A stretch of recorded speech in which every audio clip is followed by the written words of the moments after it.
Bonjour et bienvenue sur la plateforme Luma du Savoir. Aujourd'hui, nous allons aborder la séance 3 du module Gestion des dettes, intitulée Les coûts de l'emprunt. À la fin de cette séance, vous pourrez identifier les divers coûts associés à l'emprunt. Vous pouvez établir la différence entre les coûts directs et les coûts indirects. Et vous pouvez également développer un ensemble de questions pour évaluer les modalités d'un prêt.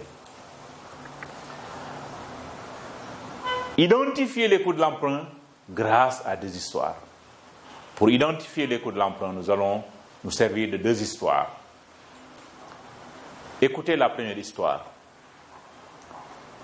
Seynabou a un prêt de 500 000 francs d'une mutuelle d'épargne et de crédit par l'intermédiaire de son groupement. Chaque jeudi matin, elle ferme son magasin et se rend à la réunion du groupement en présence de l'agent de crédit de la mutuelle.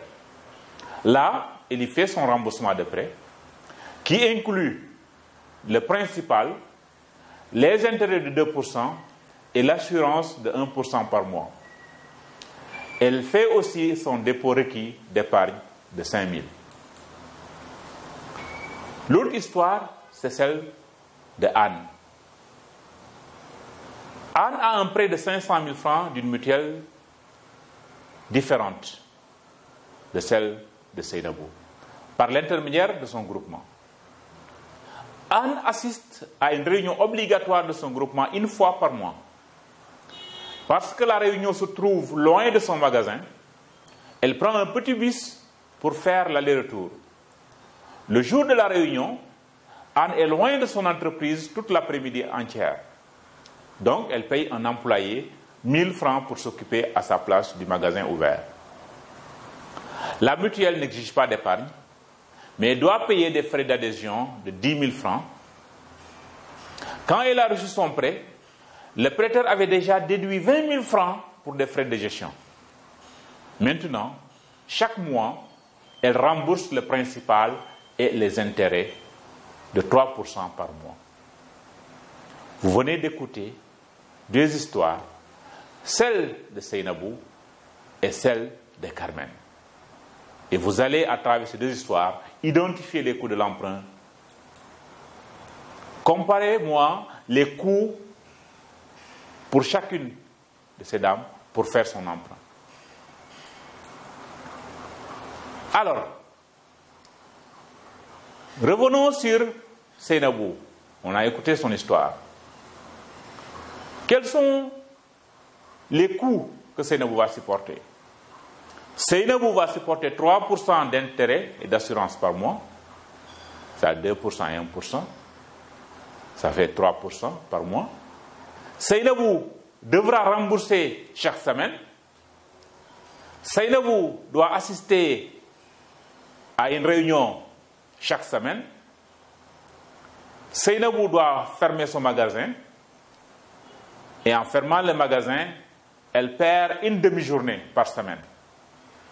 Seynabou aussi doit épargner 5% du montant du prêt chaque semaine. Quant à Anne, elle, paye 3% d'intérêt par mois. Son remboursement est mensuel, donc chaque mois, elle devra rembourser. Elle doit assister une fois par mois à une réunion. Anne doit payer des frais d'adhésion de 10 000 francs. Elle doit également payer des frais de gestion de 20 000 francs. Mais Anne aussi doit payer quelqu'un à hauteur de 1 000 francs par jour chaque mois pour pouvoir se libérer et aller assister à sa réunion. Mais également, Anne paye du transport à chaque réunion et elle est tenue, elle est obligée de prendre le bus pour aller assister à la réunion.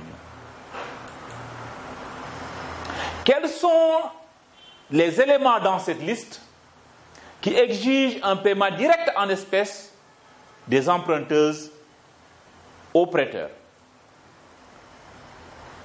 Que ce soit Seynabou ou Anne, elles payent des intérêts, elle paye des frais.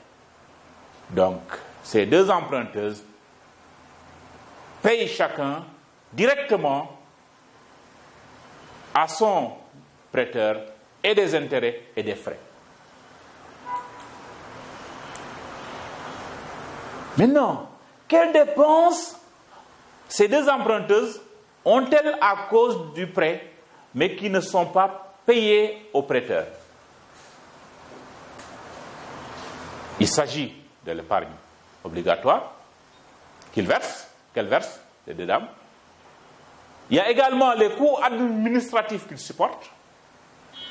Il y a les frais de déplacement qu'ils payent. Il y a les pertes de vente, les manques à gagner quand ils ferment leur magasin.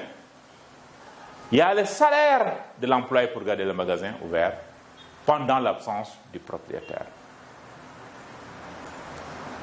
Donc retenez bien, directement, Seynabou et Anne payent des intérêts et des frais directement à leur prêteur, mais elles supportent également d'autres dépenses, d'autres frais qui ne sont pas payés au prêteur, mais qui sont payés à d'autres.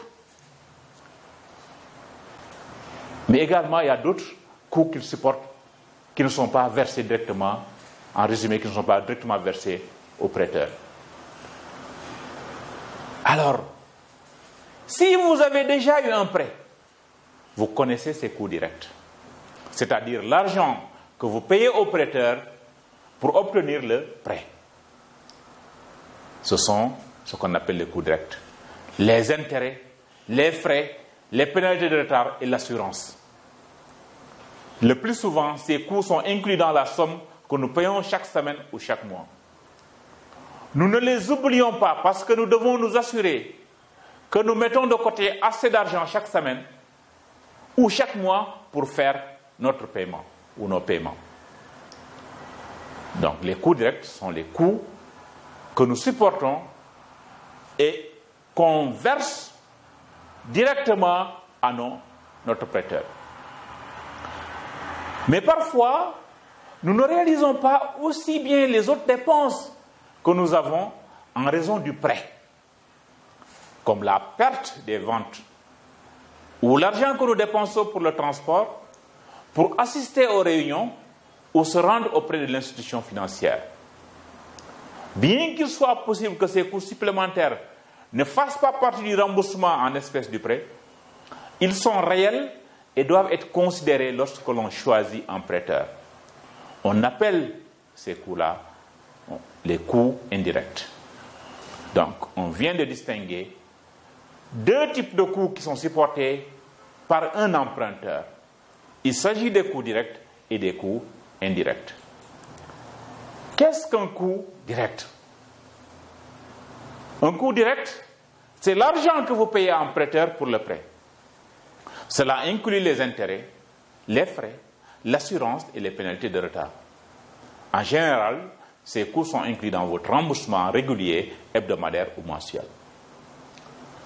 Alors, c'est quoi les coûts indirects? Les coûts indirects sont les dépenses que vous pouvez avoir à payer parce que vous avez un prêt, comme les frais de déplacement en bus pour se rendre aux réunions ou auprès de l'institution qui vous a prêté l'argent. Cela peut inclure le salaire que vous payez à un employé pour garder votre entreprise pendant que vous assistez à une réunion, ou les revenus que vous perdez si vous fermez votre entreprise pour aller en réunion.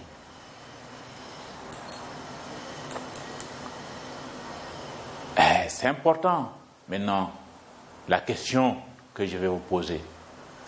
On sait maintenant que les frais que nous supportons, les coûts que nous supportons, ne sont pas seulement les coûts que nous versons à nos prêteurs. Il y a d'autres coûts qu'on appelle les coûts indirects. Maintenant, quand vous rendez visite à une institution de prêt pour connaître leurs produits de prêt, quelles questions poserez-vous? Retenez, les questions à poser aux prêteurs sont: les questions que vous devez poser aux prêteurs avant de prendre votre prêt, c'est quel est le taux d'intérêt? Selon quelle fréquence le principal et les intérêts doivent-ils être remboursés? Quelle est la somme de chaque remboursement? Quelle somme d'épargne est exigée et selon quelle fréquence doit-on faire ces dépôts? Quels frais doivent être payés pour obtenir un prêt? Quelles pénalités sont facturées pour les paiements en retard? Où effectue-t-on les remboursements du prêt? Est-ce que cela se trouve loin de mon entreprise ou de chez moi? Selon quelle fréquence ont lieu les réunions, au cas où il y a des réunions auxquelles participer? Combien de temps durent les réunions de cas échéant?